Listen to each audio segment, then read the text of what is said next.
दोस्तों मेरा ये वीडियो उन सभी युवा साथियों के लिए है जो एसएससी का विरोध कर रहे थे और एसएससी ने बदले में क्या दिया। 8/9/2025 को एक नोटिस पारित किया और उस नोटिस में आपको दे दिया कि अगर पेपर होने के बाद अगर आपने पेपर लीक किया, डिस्कशन के लिए किसी को पेपर दिया और उसका विरोध किया, क्वेश्चन क्या आया क्या नहीं, ये अगर किसी ने भी लीक किया तो 5 से लेकर 10 साल तक का कारावास और 1 करोड़ रुपए तक का जुर्माना। तो ये मिला साहब, इतना विरोध करने के बाद, लाठियां खाने के बाद में, पूरा जाम करने के बाद में क्या मिला? वही।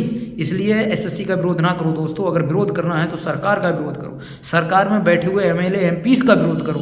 इनको आप चुन के भेजते हो, इनका विरोध करोगे सरकार तभी कमजोर होगी। जब सरकार कमजोर होगी तो सरकार गिरेगी, ना केवल अकेले सरकार का विरोध करने से सरकार नहीं गिरेगी। तो इसलिए समझदारी से काम लीजिएगा। अगर किसी दूसरे कंट्री के युवा जब अपनी औकात दिखाते हैं तो सरकार 1 दिन के अंदर तख्ता पलट हो सकती है। अगर वो एजेंसियों का विरोध करते तो कभी ये नहीं हो पाता। आज हमारे देश में कई जगह प्रोटेक्शन हो रहा है, राजस्थान में हो रहा है, दिल्ली में हो रहा है, असम में हो रहा है। क्या हुआ? कुछ भी नहीं हुआ। जब तक एमएलए एमपीस का विरोध नहीं करेंगे, उनके इस्तीफे नहीं होंगे, उनको नहीं पकड़ेंगे, कर सकती है ना तुम्हारी बात को सुन सकती है। तो इसलिए ध्यान रखो, आपने जो प्रोटेक्शन किया, आपने इतना विरोध किया, इतना विरोध करने के बाद क्या दिया एसएससी ने आपको? सब टीचरों को फाइन, इंस्टीट्यूट पे फाइन। किसी स्टूडेंट ने अगर लीक कर दिया पेपर देने के बाद, पहले नहीं, पेपर देने के बाद अगर वो पेपर लीक किया, किसी को शेयर कर दिया, डिस्कशन के लिए शेयर कर दिया, तो वो एक अपराध है और 5 से 10 साल कारावास, 1 करोड़ तक का जुर्माना।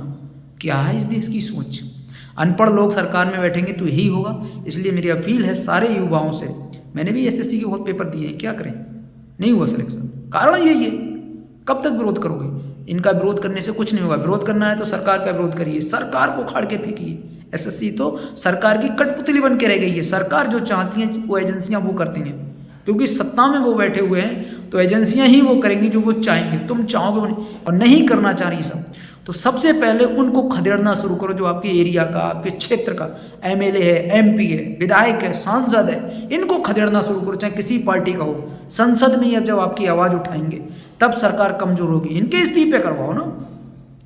एसएससी का विरोध करने से कुछ नहीं होगा। तो ये मेरा वीडियो उन सभी युवाओं तक शेयर करना जिनको लगता है कि हमने एसएससी का विरोध करके कुछ उखाड़ लिया। तो कुछ नहीं उखाड़ा भाई, आपने जो उखाड़ा है वो आपके सामने आ गया।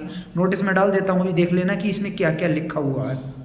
वीडियो अच्छा लगा हो तो कमेंट करना और आगे लोगों को तो शेयर करना और अपने अधिकार को जानो।